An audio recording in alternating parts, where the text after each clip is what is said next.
is I get a text from a buddy who runs an Instagram called Unemployed Eater. His name's Mike Metz. Okay, and he married a Yinzer. I think she went to Riverside, so out in like Beaver County area, near Oakmont. And he was like, "You gotta go here." He's like, "It's Pittsburgh style pizza," and I was like, "Okay." Well, I worked at a Pittsburgh pizza place, Jayceeoh in Mount Lebanon. I worked there for a few years.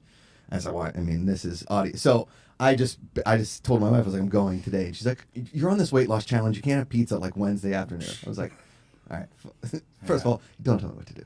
Also, tell me what to do. You're my wife. That's kind of like it's kind of the job."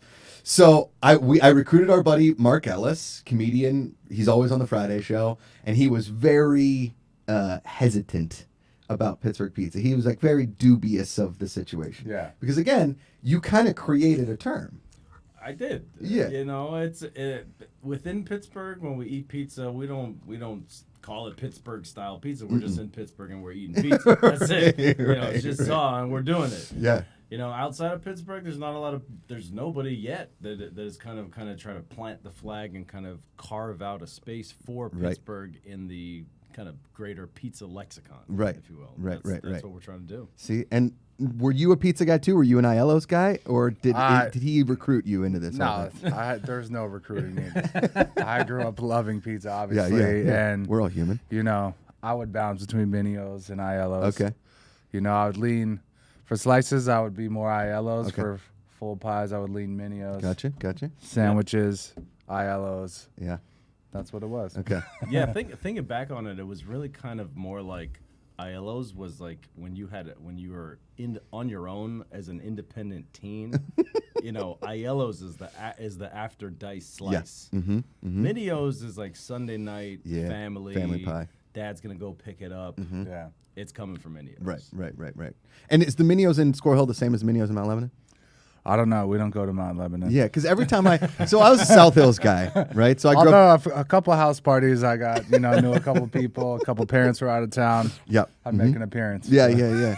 Well, Mount Lebanon is the way more like concentrated Jewish population in the South Hills for sure. Yeah. And so like all my buddies that went to Mount Lebanon or like when we would go to Squirrel Hills, Aiello's was the spot. Yeah. Like we hit Aiello's, especially like because my family, my mom's side was all in Oakland, right? A bunch of Italians, Bate Street, and so there weren't like we were more like Dirty O, right? Because there's not a ton of pizza in Oakland. I mean, moment of silence for the O. I know. That's a tragedy and a loss. Yeah. The best French fries that have ever existed on the face of the planet. Well, I was gonna say like you guys should try and track down. I mean, you can't recreate the grease that is the Dirty O, right? Yeah. But where did those French fries come from? Where is the supplier? How were they made? I don't know, but I don't know if people out there know. But basically, the O was you order a small fry, they take an extra large fry and dump it on a small thing this big. Yeah. So as a a kid with not much money, you really get your bang for your buck there. Yeah. So. I mean, and that to me encapsulates Pittsburgh. 100%. Yeah. Like you order a medium, but you get an XL. Yeah. Like for that reason, that's kind of one of the reasons why I'm not into making individual size pizzas because that's kind of like everybody and their mother makes a small kind of individualized kind of playing off a Neapolitan style pizza. It's like a little bit bigger than a Neapolitan. Yeah, but for what we're doing, it's like I want this to be. This is not an individual pie. Right. This is something that you're going to sit down and share with your friends. Right. It's an experience. Absolutely. It really is. And listen, today's episode is going to be very heavy Pittsburgh, so you're welcome. Because, I do dip into the Yinzer accent every now and then. You got to go down Dirty O, grab a couple things here and there. You're going to go Gorilla Pies. You come to LA. Because, listen, I'm driving by the first time, and I used to like date a girl that lived right down the street from your guys' shop, right? And that grocery store, which is no longer is it still active? It's closed, right? Oh no, they are always closed for any and all Jewish holidays. Right. So it feels like they're closed a lot, but right. They exist. They're in operation. So I would go there because like the first time I went there, I was like, they got to have liquor here. It's just mostly Manischewitz, right? Yeah. There's not a lot of like different wines in there, But I saw the place and I was like, Gorilla Pies. All right, I'll check it out. And then the Unemployed Eater hit it and Eater LA hit it. And I was like, okay, now we're talking. And so I start reaching out to all my buddies in Pittsburgh. I was like, do you know what Pittsburgh style pizza is? And I was like, I don't know. So, I mean, I've reached out to like 10, 15 people because my uncle owns a bar in Falston, PA, which is Beaver County, right? They don't make pizza. They're famous for their fish sandwiches. So I called my cousin. I was like, you know Pittsburgh style pizza? He's like, they put French fries on it? I was like, no, I don't think that's what it is. Like, I didn't want to ask you. I wanted to like do some research to see if I had missed something, to see if I had like actually missed what Pittsburgh pizza is. There have been a few journalists that have written about, have actually done kind of deep dives into kind of regional style pizza and things like that, and have actually kind of talked about it at length. Yeah. But the thing is, even within Pittsburgh, you have styles that are really made famous within Pittsburgh by one pizzeria. Right. And then the next pizzeria is not necessarily going to do that. Right. So it's hard to, when we're trying to say what the style is for all of Pittsburgh. Yeah. To say it's one thing or another thing right now, it's a little difficult to nail down. Yeah. But the things that I always go back to is the fact that we use a lot of provolone. Yeah.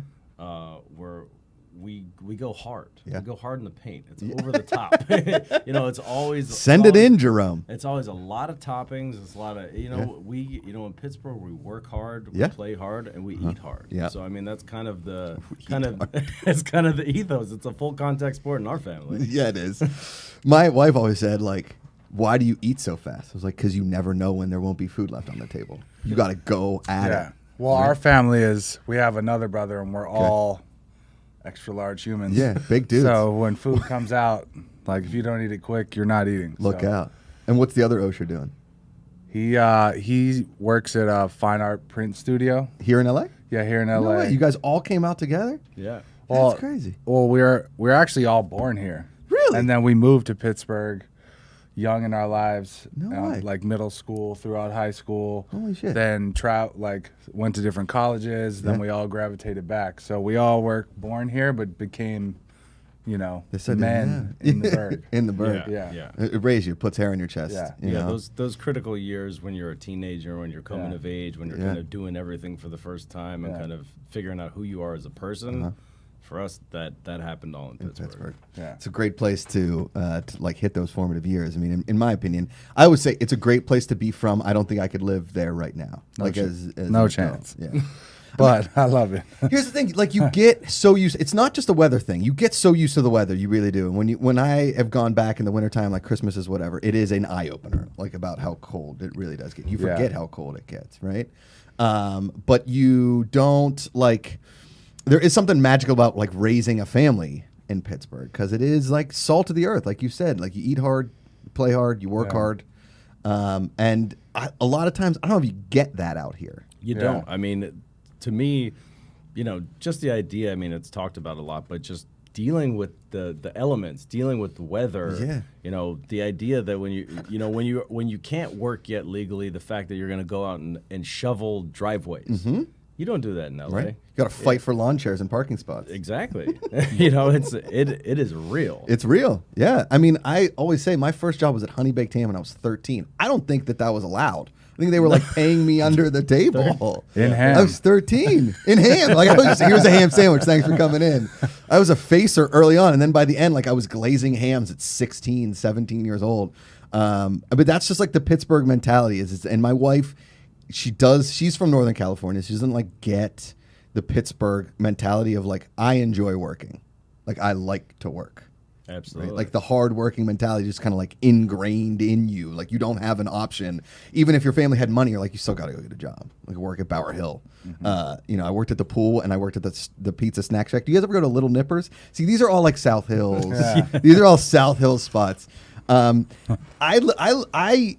read your story. I want to hear both of your guys' kind of story because you being an artist from Pittsburgh. I mean, listen, what people don't realize is there's a ton of musical artists that have come out of Pittsburgh in the last 10 years. Wiz, rest in peace, Mac Miller. Yeah. A lot of super talented guys have come out of the city.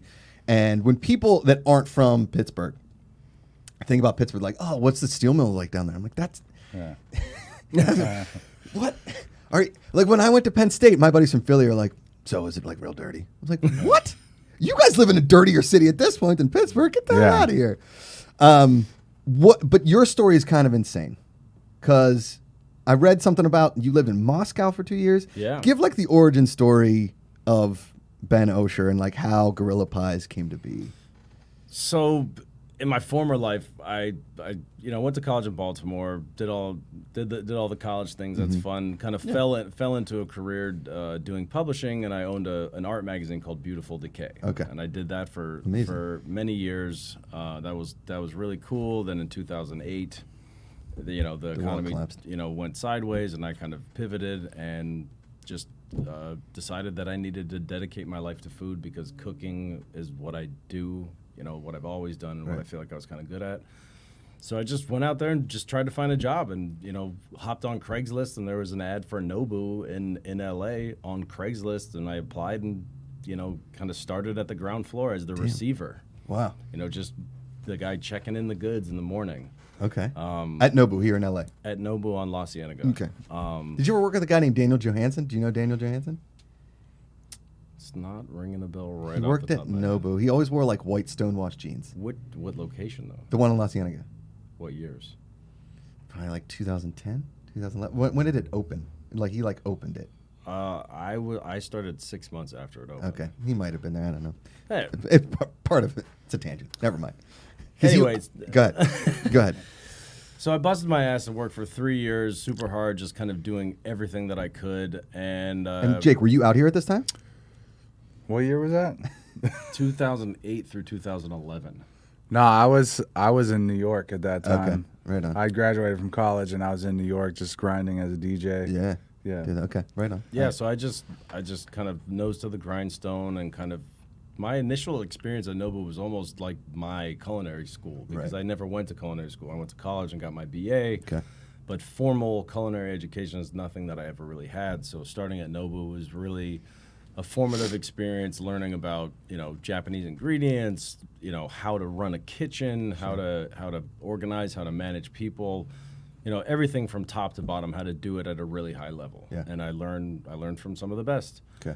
Just busted my ass, and then 3 years later, I got an opportunity to, I got offered a promotion to be executive chef at Nobu in Moscow. So you worked your way from receiving to then basically, were you like sous chef at Nobu in LA? So my path is not very linear when it comes to like kitchens. Yeah. So I started as the back of the house manager, and I was very passionate about cooking. And my chef at the time, Alex Becker, kind of gave me carte blanche to just cook food when I had gotten done with my responsibilities and my job. Right on. There's always what we kind of call staff meal, which is kind of things that are totally fine to eat, but something that we're not going to serve to the guests anymore. Right. So there was, at Nobu, we, because of the precision that everything is broken down, there's a lot of really amazing scraps laying around. Yeah. So he just said, go to town, make food. Yeah. So, he just gave me the ability to just make food basically for the staff. Yeah. In any restaurant, the staff meal is something that kind of everybody lives on and kind of is really helpful for the staff. Yeah. So it's something that I really kind of took pride in and really started cooking a lot and just kind of showing what I could do just on a creativity level. And then eventually the staff loved it. Some of the staff loved it. Some of the cooks took notice, and then they kind of invited me to come on my own time and then work at night on the line. So I started putting in hours, just little by little, learning the stations. Because as a back of the house manager, I knew the operations. I was in charge of all the ordering and the ins and outs and making sure that everything was fixed and worked and where everything was. So I kind of had the foundation, and then I just started working on stations and kind of learning the actual nuts and bolts of putting together that food. Right. So I just little by little put in my own time, and then slowly started putting in more time and more time and more time, and then it's such a Pittsburgh way of doing things, right? Like just teach yourself, figure it out, watch, learn, listen. Work it out. Because I bartended, worked in restaurants, from line cook to waiting tables to everything, bartending, everything in between. Never went to school for it. None of that. Just listen to people, watch them do things, and always ask questions. And maybe too many questions sometimes, but that's the only really way to learn. And I'm not trying to take away anybody that went to culinary school or whatever. I think bartender school is kind of a sham because it's really easy. Unless you're making super difficult drinks, even then somebody's going to teach you how to do it. But the staff meal, you're right, dude. When I worked at an Italian place in New York, I lived in New York right before you, maybe. I was 05, 06. Mm-hmm. I was in New York. I worked in an Italian place up there. The staff meal was everything. Yeah. And, feeding the people is how you keep the kitchen happy, and if the kitchen's happy, the restaurant's going to be happy. So. Absolutely, especially when you're actually trying to do something nice. Yeah. Because so many places that you go that like the standard chicken thigh, overcooked pasta, red sauce, like that. Yep. That is what you get. You know, but It's just chicken thigh. Nobody uses it in the fucking recipe. We had the ability, you know, at Nobu that, you know, we had really good scraps, and then, you know, we had the ability to kind of, you know, get creative with it every once in a while. So that was. So then they send you to Moscow. Well, at the end of the day, you know, I worked very closely with Mayor Tepper, who's one of the owners, and because him and I had such a good rapport, and he knew that I was a problem solver. Because, you know, in Moscow, it's a lot of, like, you need to have a thick skin and be able to make sure that... Did you visit him in Moscow? I wanted to, but I was just, like, kind of touring and doing my, you know, my artist thing, and it was just, like, a big hurdle to get out there and the paperwork and permits and all that. So, unfortunately, I didn't. But he's downplaying the fact that he was also busy being a TV star and winning a reality TV show at the same time. Was that then? Yeah. Oh, yeah. Yeah, I won a VH1 reality TV show about DJing called Master of the Mix in 2013, I think. Takes you away from Moscow. Yeah. 2013 on VH1. Yeah. I feel like the VH1 maybe, and I'm sorry that I didn't know that I didn't do the It's research fine. on my. I mean, that's amazing, man. I kind of don't even like Look to at the tell Osher people family about- just crushing I don't like it, to man. tell people about that, but it was like 10 episodes, elimination style, Dude. like a Chopped, and I won the whole thing, and I That's won sick. $250,000. What? So that's how I bought my house. Yeah, let's not talk about that. That's That very is embarrassing. insane. What? Yeah. So you're winning a DJ contest. You're in Moscow. What are your parents like? They're like, what? They're proud of us. I know they would be. Hey. Yeah. Jewish parents exist so they can brag about their children. Right, So that's our job is to do stuff so that They can brag. Yeah, our dad's Yeah. a broken record for sure. Yeah. I hear that one. My mom's like, I got to tell people at the grocery store, at the Giant Eagle. Oh, we got to God. tell people. Every Yeah. cashier knows the whole story. Every single one. That's the Pittsburgh way, though. We talk to everybody. We tell everybody everything. It's like, you know. All right, so you go to Moscow, Yeah. and you're the executive chef for how long? 2 years. In Moscow. Yeah. I mean, and this is in what year? This is 2011 through 2013. I mean, it's still the Wild West over there. I was in Moscow for the end of the Mayan calendar. That was a bit of a bug out because I was like, what if everything does crumble and I'm out here? Oh my God. I don't know. We're still not sure if he's a spy. Yeah, right? He came put back. a chip He's in a, you he's, a or little what? he's a little different since he yeah. got back. So Yeah. Oh man. Did you speak any Russian? Did you like learn some? Yeah. Okay.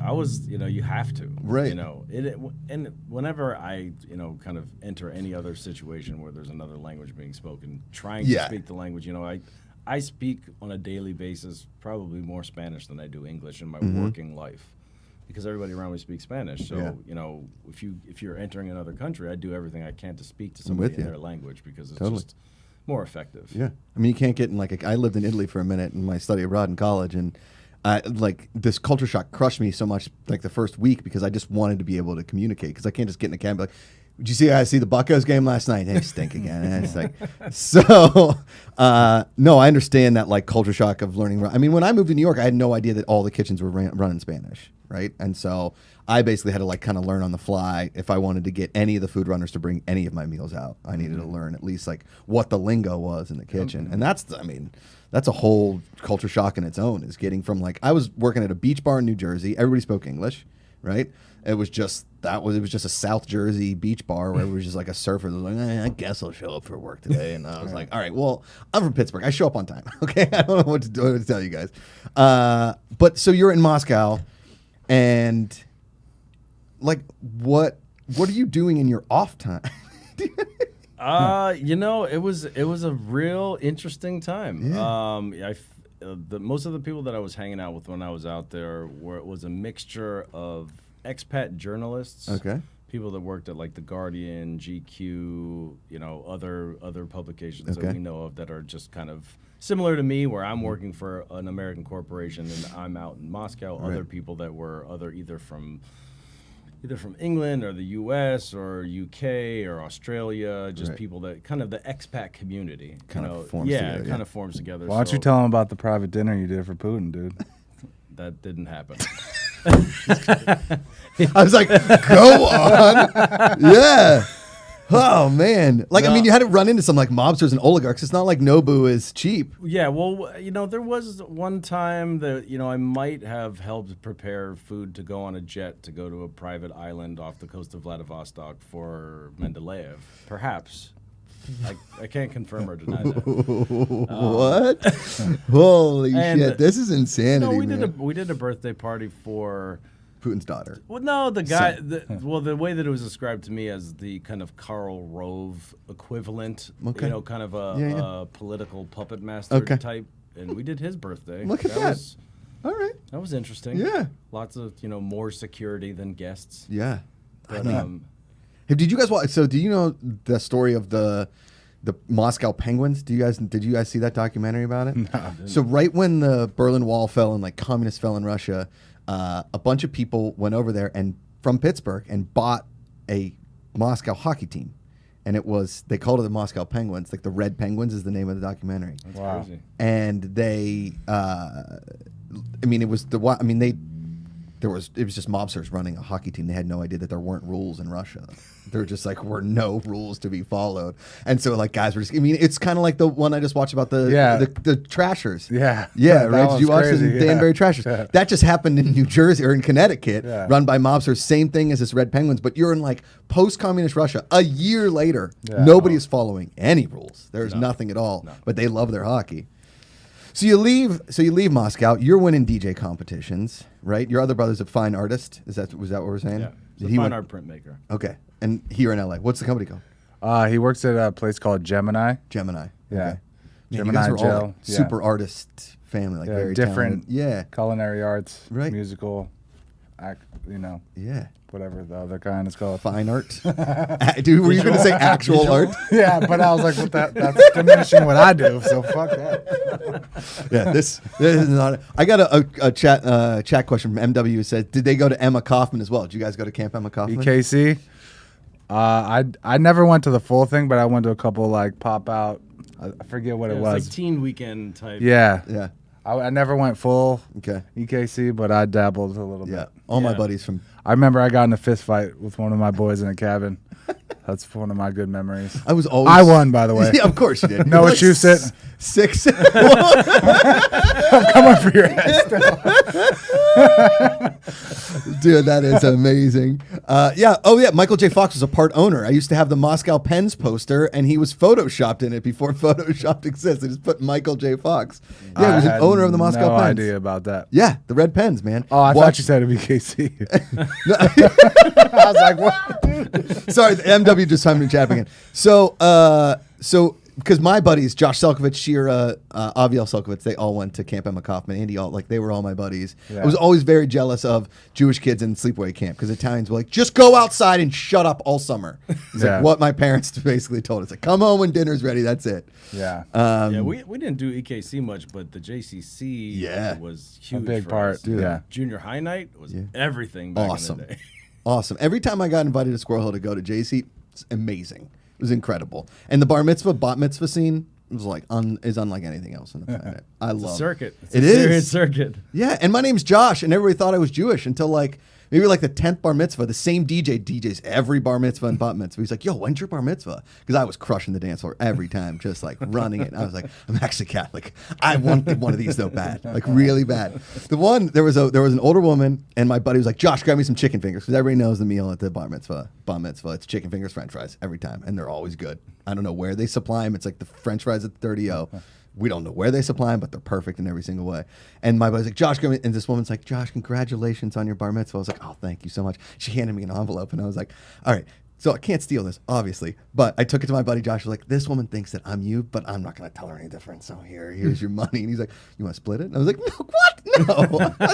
I'm not running some sort of racket at your own bar mitzvah. MW says the JCC was the magnet for all things Jewish in Pittsburgh. Yeah. I used to love the basketball tournaments at the JCC. Yeah, we're both heavy in that basketball tournaments Yeah. and the Macuga games. Yeah, dude. Yeah. And like Clinics, clinic on weekends. The youth yeah, clinics. we were coaches. Nice. We were we were heavily ingrained in the basketball. Well, we used to play because my grandma and they lived up in Oakland, so we'd come to Squirrel Hill and play at the JCC all the time. Because my brother was really good at basketball, I just had a fat ass and could rebound. Right. So that was all. My dad was a basketball coach. He's like, don't shoot the ball at all. Just grab it and give it to your brother. I was like, all right, that's good parenting right there. So you leave Moscow, but that's like 2013. So what are we doing in between? So I left. Did you tour with him? That's No way, dude. Got to keep my distance. We're working way too close these days. Shit gets kind of hairy. Yeah, that's why my brother and I do not work together. I love him; he's my best friend in the world, but I know we can't work together. I know for a fact. Yeah, absolutely. Well, so from Moscow, I went to New York. Okay. So I kind of took a job as a sous chef back in New York, and just I either had an opportunity to go to LA or go to New York, both in sous chef positions, which, at the time I was an executive chef. It wasn't necessarily the most awesome move, but, when you're working in a big company and you want to basically I needed to get back to the U.S. 2 years in Moscow was enough. Sure. I wanted to come back, and I had never really done it in New York. Yeah. On a high level with a job coming in. Also, New York is where Nobu started originally, so the opportunity to work in Tribeca at the first Nobu as a sous chef, it felt like that would be a good badge of honor. Yeah. I knew that the 20-year anniversary was coming up, so to be able to be in the place where it started and to help kind of celebrate the being in existence for 20 years was kind of meaningful to me. So I figured, okay, we'll go to New York. Yeah. So I operated as a sous chef. Primarily. Were you in New York at the same time? What year was this? This was 13 through 15. No, I was back here. Back here. Yeah. Okay. DJing. You had like a residency club? Yeah. Well, I was DJing like all the Hollywood kind of bottle service clubs. Yeah. And then Playhouse. Yeah. I'm trying to think that I got kicked out every one of them. I showed up and tried to get on stage with the DJ, and you probably hated those dudes. And I probably bounced you out. Yeah, exactly. Yeah, you're like, I know this guy's fucking face. He used to have hair. So you're in New York. You're out here. Yeah. And the other brother's out here, or is he in Pittsburgh? Because I love this this family tree is amazing. Because I mean, we all kind of left Pittsburgh and didn't come back. Yeah. But I think Isaac, I think he was back. Was he back here yet? No. He was in Santa Cruz. He was in Santa Cruz in school. Because he moved into my... They call that the University of Pittsburgh of the West. Because we all... Actually, what happened was Ben was living here, and I was living in New York. And I was living in this, in Brooklyn, in this apartment with no windows in the middle. And it was wintertime when I moved in. I was like, oh, this is cozy. Summer came around. I was like, hell no. Yeah. I was like, one summer night, I just almost died in my sleep. And I was like, I gotta go, Ben. And then Ben was like, the apartment above me is open. And I was like, I'm coming in 2 weeks. I'm out of here. My roommates in New York still hate me to this day because I just bounced. But I was like, I gotta get out of here. I hear you, dude. I lived in a no-window apartment too. Then I moved above from Ben. I think that's the time when you moved to Moscow. Yep. And then after I won the show, because I won that money, I was like, I need to get a house in the hills. Yeah. And I was like, crush it. So I moved there, and then my little brother moved into my apartment. Right on. And it's all this building of a family that when we grew up, before we moved to Pittsburgh, when we were in LA, one of my brother's best friends' mom owned that building. Oh, so nice. We kind of got ushered in and taken care of over there. Okay. Yeah. And is this the same building where you were kind of running Gorilla Pies before? No. No. Okay. This is a different building. Okay. Got it. Now, okay, so then how does so you're at Nobu in New York, then you kind of make your way back here? Right. So from New York, I got a good call from my buddy Miles Thompson, who I met at Nobu early on. He was out in St. Kitts, cooking in the Caribbean. Okay. So my buddy runs a rum company out of there. There you Penn go. State, dude. Yeah. Where's it at? I think it's in Nevis. Yeah. No, St. where's Kitts it at? Where's the rum? Yeah. Brindley Gold. It's Brindley Shipwreck rum. It's awesome, dude. They started as just a vanilla rum. And then they were, marketing a ton. Then it just went to this amazing spice rum. But the vanilla rum, There was a couple Christmas. I don't think I can drink rum anymore. Like it was just so much rum. Yeah. Because we had a bourbon sponsor here for a minute, and I was drinking like bourbon in the morning. I'm like, this is not good. I got a kid. It escalated quickly. So then you get back here. Yeah. So I went out to St. Kitts.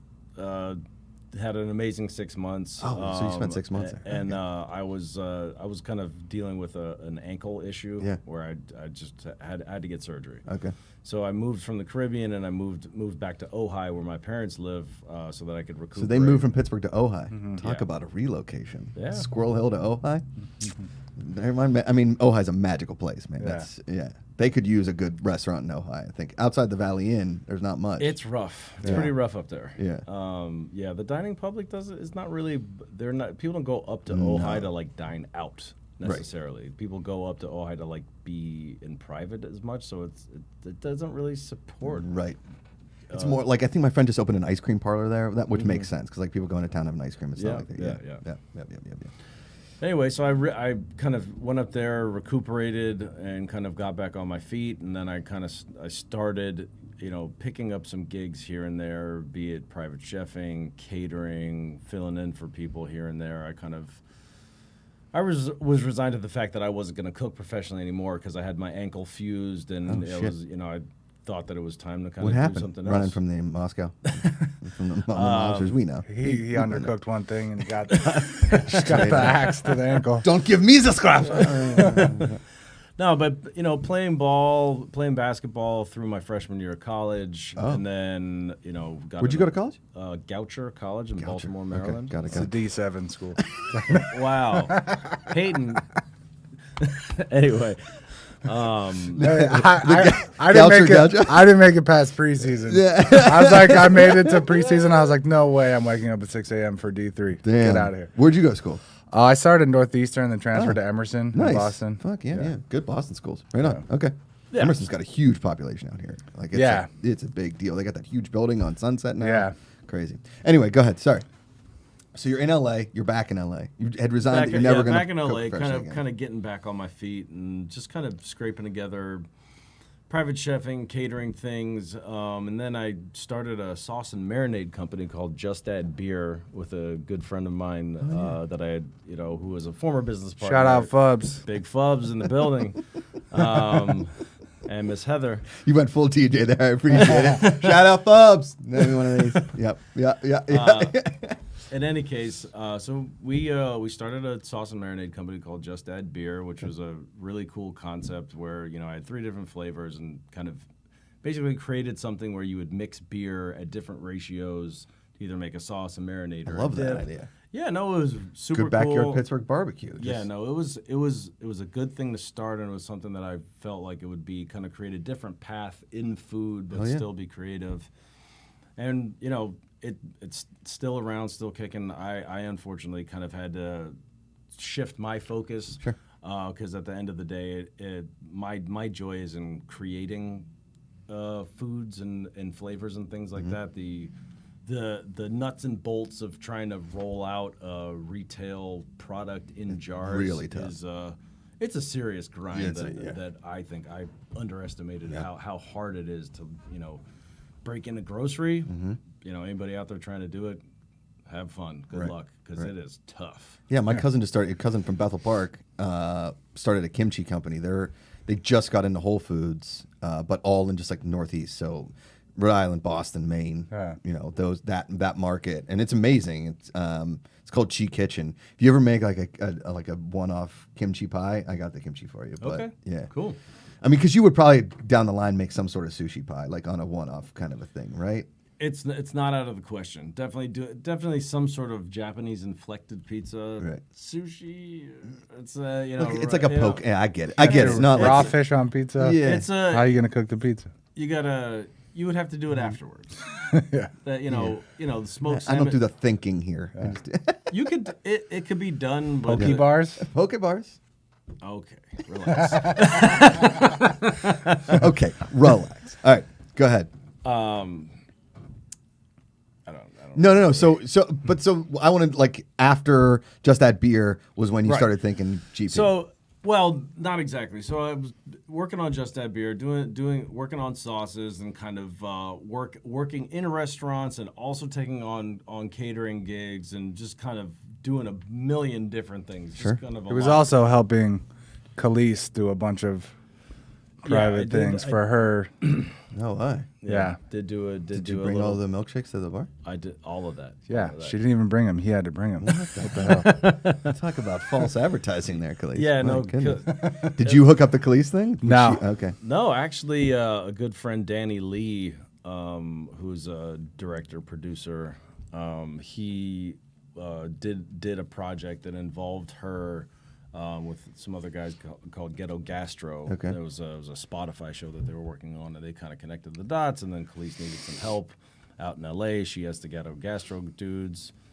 They asked Ghetto gastro, like gastro meaning stomach, like it was. Yeah, food. Yeah, Food. okay. They're on Instagram. Gotcha. They do a lot of real dope stuff. Travel around, deal with cook with a lot of celebrities. That's do awesome. a lot of kind of creative things all around. Yeah.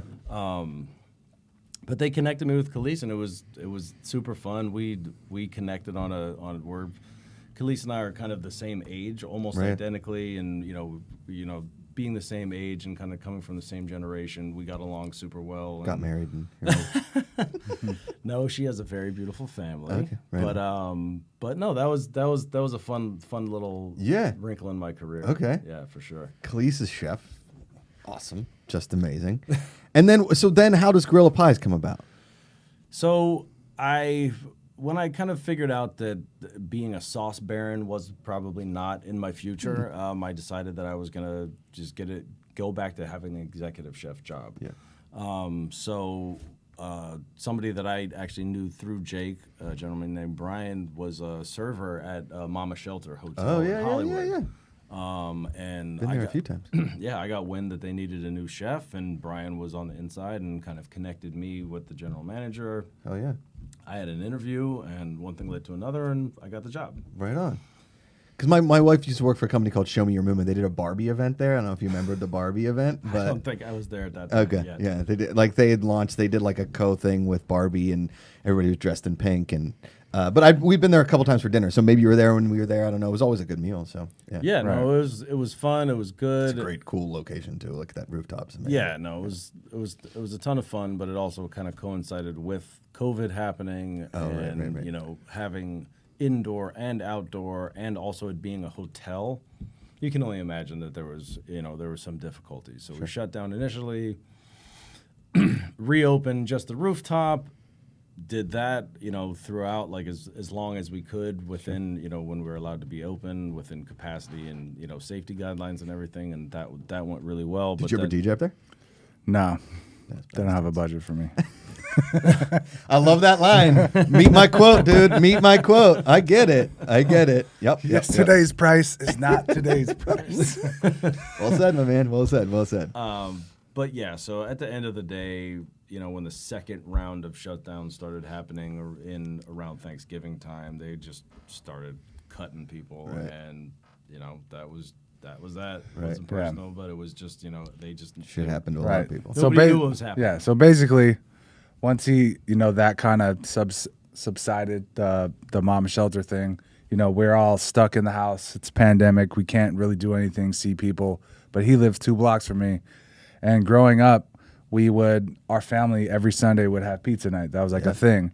We'd Did you make the Sicilian in the oven, or were you doing? No, well, like we would order. This is like back to Pittsburgh days. I forget what our pie was. We'd order like a white pie with bacon and tomato. Oh, yeah. I Papa feel Jay's like used to make one of those in Carnegie. Yeah. But basically, we're like so bored, and we were like basically only hanging out with each other and our girlfriends. So he's like, you know what? I'm gonna start making dough and stuff, and like really like dove into that, and we just started doing our pizza nights for ourselves. Yeah. And he started really dialing that in, and then at some point he was like, you know what? Like everyone's doing these little like a DJ, really. Yeah.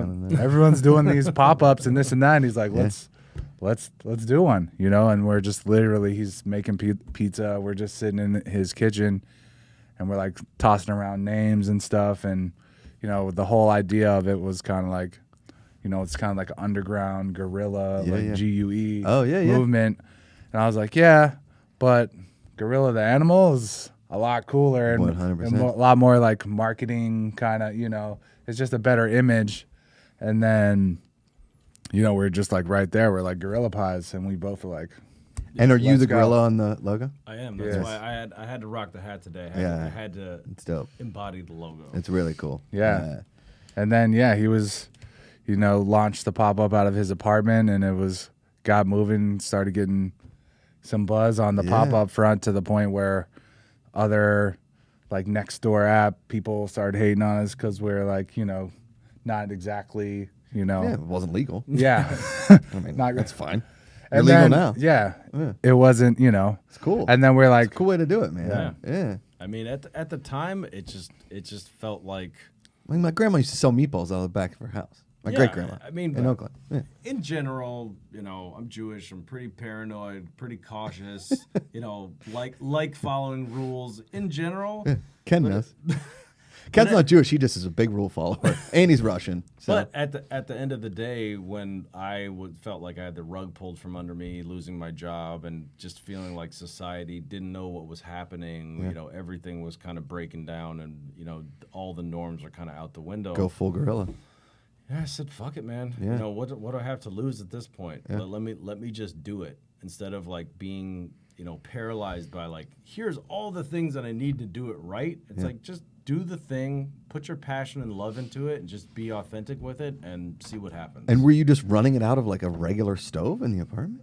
The cheapest possible GE still oven you could buy at like Sears. You know, I like I had in my old apartment. Yeah, I get it. Yeah, it couldn't be a more low end oven. But I mean, I got baking steel, so it's I think 5/8 inch slab of just steel. Pittsburgh steel, right there. Exactly, to cook on top of. And if you do that and you get your steel almost at the bottom of the oven, you're almost kind of emulating what a deck oven kind of is. Because it's, you know, classic deck oven with the long rectangular door. It's heated all from the bottom. Right. And it's a small space, so that creates the pizza. So I got 2 steels and just turned the oven on full blast. You're kind of a genius. You're like a madman. I'm a bit of a mad scientist every once in a while. When I have a goal to complete, you know, I'll do some wild shit. Yes. So I basically kind of recreated a deck oven environment in my home oven, and just kind of started working on the technique and started making pies that I was really proud of. And I thought, hey, people would want to buy this. Blow your mind the first time, like some of those pies.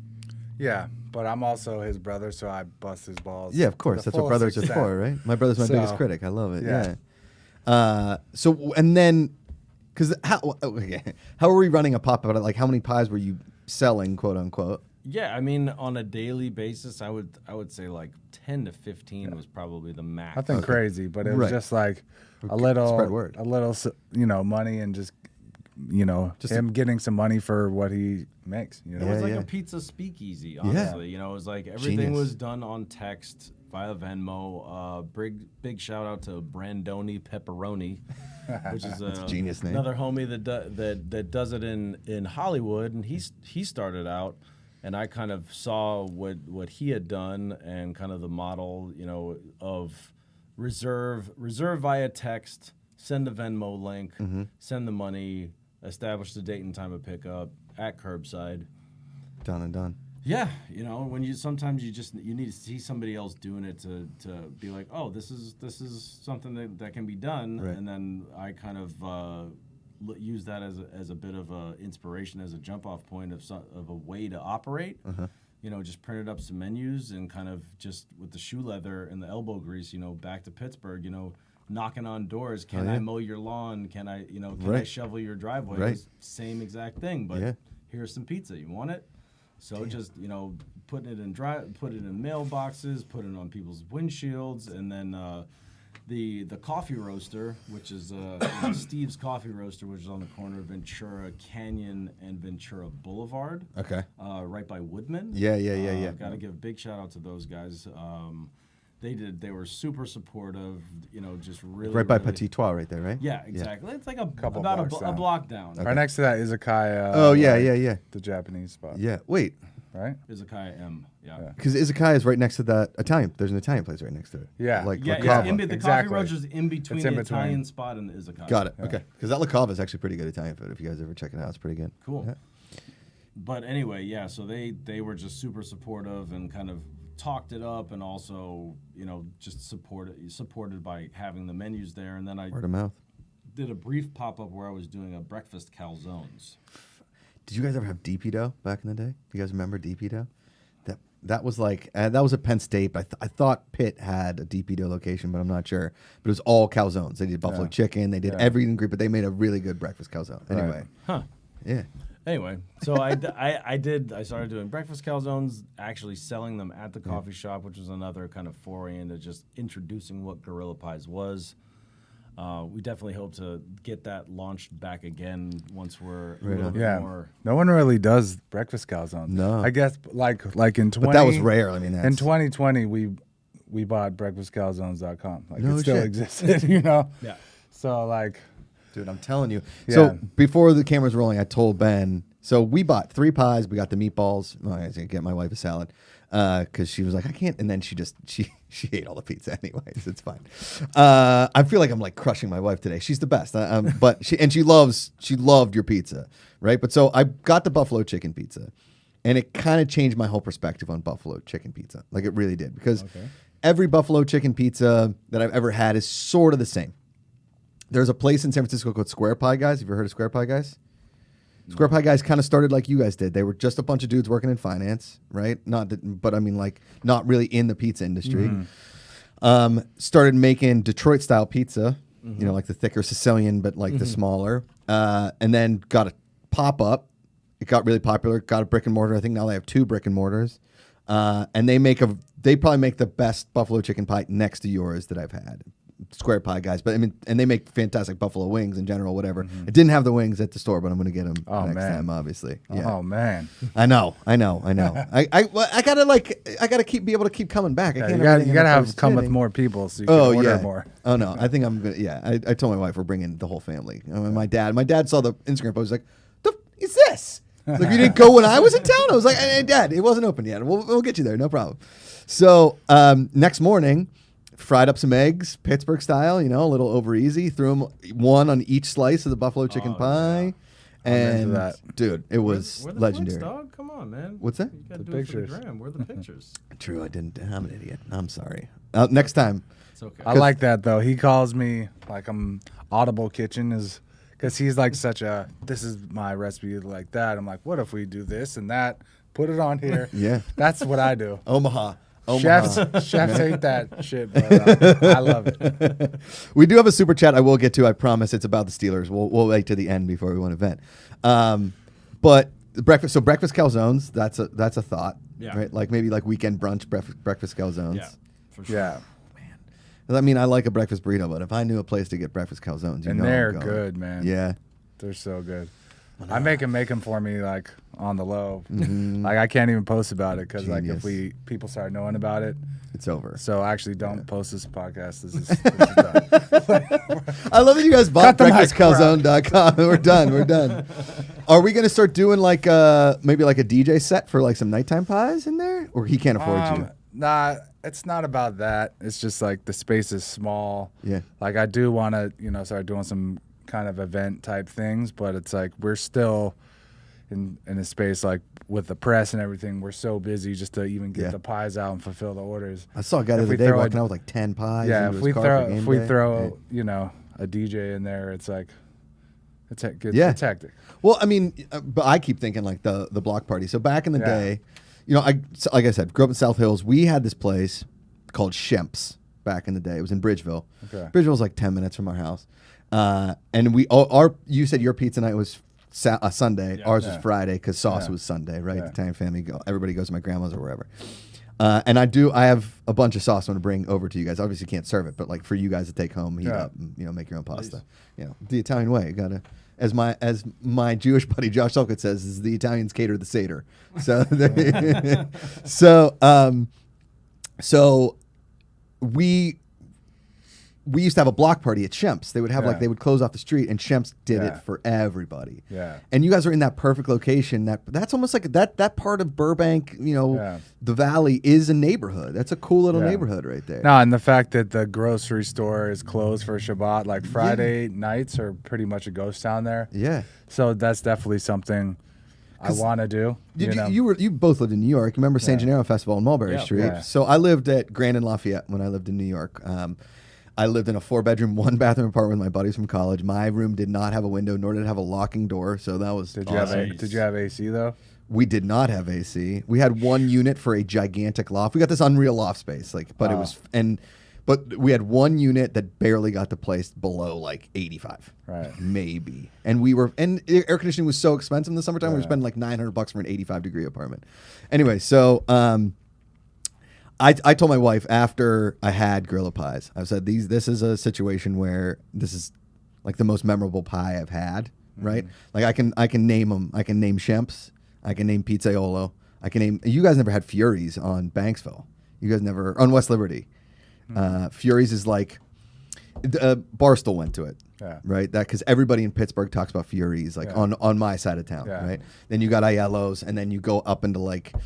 There's a couple places in Monroeville, whatever. Those are like from my childhood, what I remember. And then I've got Pomodoro on the corner of Mulberry and Spring, right across from the Spring Lounge. They make a vodka sauce slice that was like, blew my mind. DeFaro's in Brooklyn, which is, I mean, have you guys had DeFaro's in Brooklyn? Because you lived in Brooklyn, right? Yeah, I did. Where in Brooklyn is that? It's out in like Bay Ridge. It's far. Our Brooklyn experience was we went. He actually lived not far from Lucali. Oh in the early days. Wow. Before it was really really big. Like it was popular in the neighborhood, but it wasn't. You know, Jay-Z and Beyonce had not gone there. Right. So we got to experience that in the early days. Damn, that's like buying property where people don't know yet, and then 20 years later it's worth $10 million. But like what you guys did with that buffalo chicken pie and just like the basic Benny and everything, seriously, I'm Amanda, my wife, and I didn't think we could get better than Desano. Have you guys been to Desano on Santa Monica? Absolutely. Desano, fantastic pizza. I mean, there's a lot of good pizza, but that Desano was my favorite. But you guys have taken the cake, and that's why as soon as I took that first slice, I was like, I got to get you guys on. So thanks for making amazing pizza here in LA, and thanks for your stories. And I just want to be friends with you guys, to be honest. I want to be part of the block party. I want to do like we do a DJ set, maybe we do some stand up outside the store. You got a little putting, man. You golf? All the time. It's my only hobby. Get out of here. I'm a big golfer. Let's do it, man. Trappy Gilmore is one of my aliases. Come on, let's go. I'm playing today. We'll talk out in Rustic Canyon. Oh, in Moore Park. What do you shoot? What's your handicap? I'm like an 8 right now. Pretty good. We can play? Yeah. All right, let's do it. We got Don Shenley, hit it over the road. You know how that goes. When we used to play, as I played in high school, when we played JV against Central Catholic, they played Shenley. Yeah. And Shenley, for those watching, it's a public course. It's a public park in Pittsburgh. Yeah. Our house was we actually lived on that end. No shit. We're on Aylesboro and Forbes, right where it curved, that last block. I wish I had cared about golf then. Like I would go mess around and we get kegs and drink them on the greens at night. Yeah. But golf was a joke, obviously, at that point. Now I'm like a fanatic. Yeah. Once you start, you can't stop. I mean, it's... Yeah.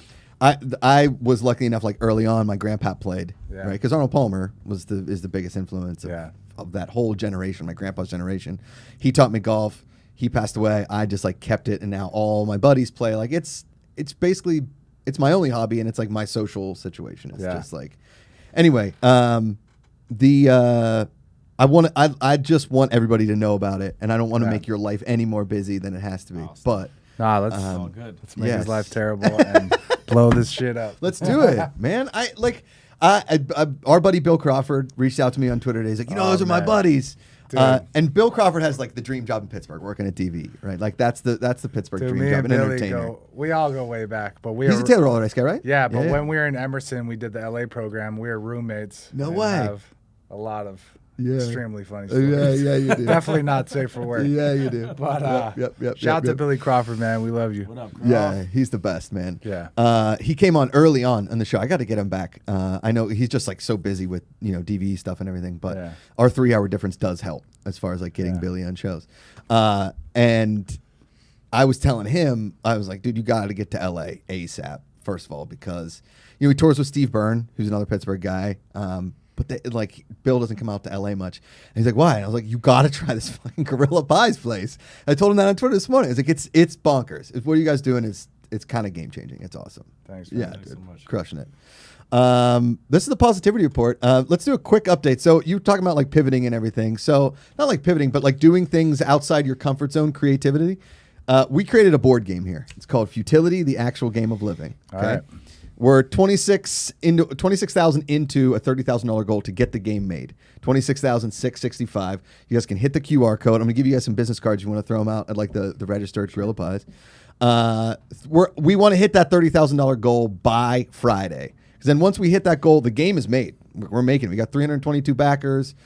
And then we start hitting those stretch goals. I want to do like a Pittsburgh expansion pack, because basically what it is it's like Cards Against Humanity meets the Game of Life. It's a raunchy card game meets a classic board game. And make your way around the board, and every situation that you pull from the cards is like, opened up a pizza shop, the cops closed it down on the first day. Not that they did that. Or like went to Moscow to be an executive chef and got kidnapped by a Russian oligarch and put on his jet for 2 weeks, right? Something like that. So, won a DJ contest. It's a guy from Pittsburgh.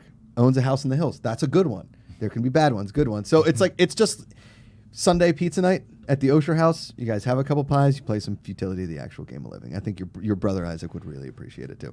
So 20. We're almost to 27K. Let's get there today. 30 by Friday, and we may not have a show tomorrow. Ikaika Shively, Ken is running the ones and twos. Ken, can you put your camera on or no, or the mic on maybe? I'm just trying to stay away from his mic. But yes, I'm out. I'm going to New York tomorrow for comedy. Yes. Ikaika is he may not getting be better, hopefully.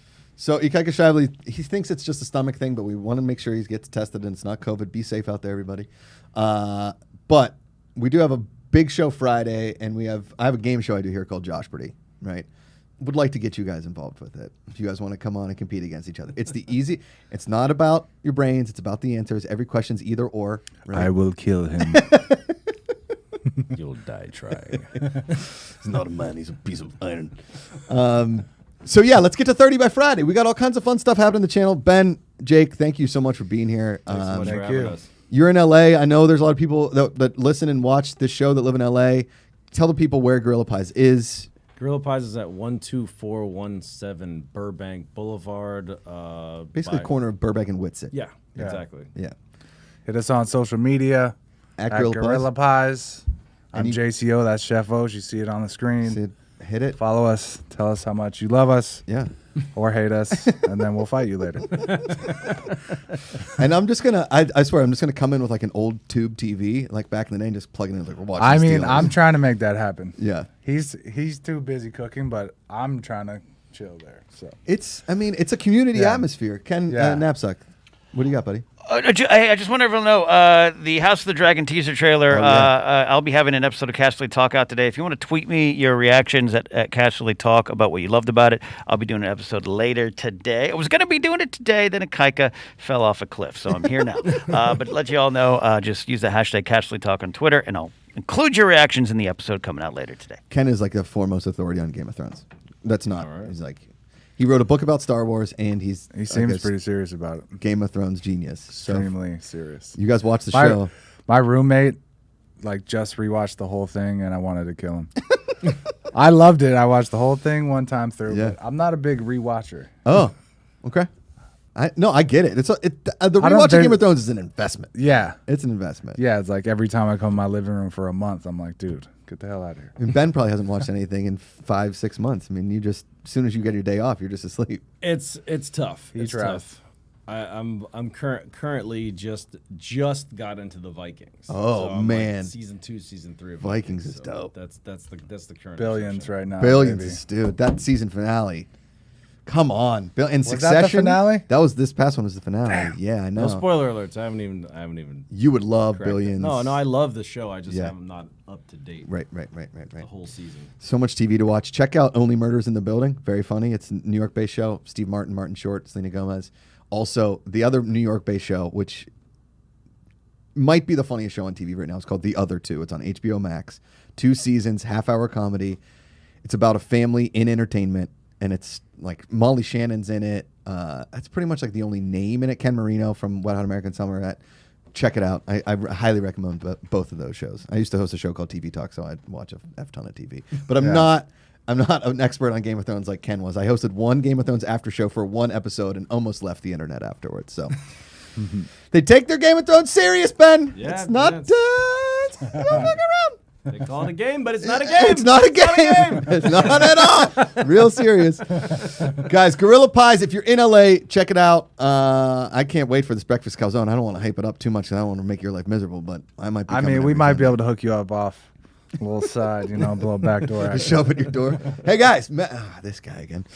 Ben Osher, Jake Osher, at Jayceeoh on Twitter, at Chef_Osh on Twitter and Instagram. No, just Instagram. Yeah. You're both Twitter and Instagram, Jayceeoh. This is the Positivity Report. We're here every single day, Monday through Friday, 9 a.m. Pacific. Thank you for everybody. Real quick, we do have a super chat.